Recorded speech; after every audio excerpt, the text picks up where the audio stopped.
everybody, it's Sam at Mix.Craft. Thank you for watching my tutorial today. I'm going to be doing a card for a guy today, so I don't do a lot of them, so I thought I would. And this is one that's in the shape of a shirt. There are so many of these on Pinterest, and I saw a photo and I thought, yeah, I'm going to give one a go, and they're really...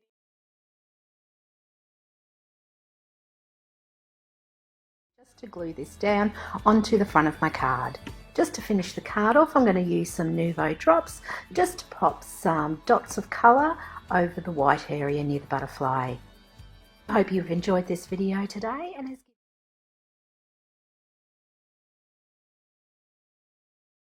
think these are about 10 Aussie dollars roughly from the Craft shop, around that anyway. And yeah, so I just get some black cardstock.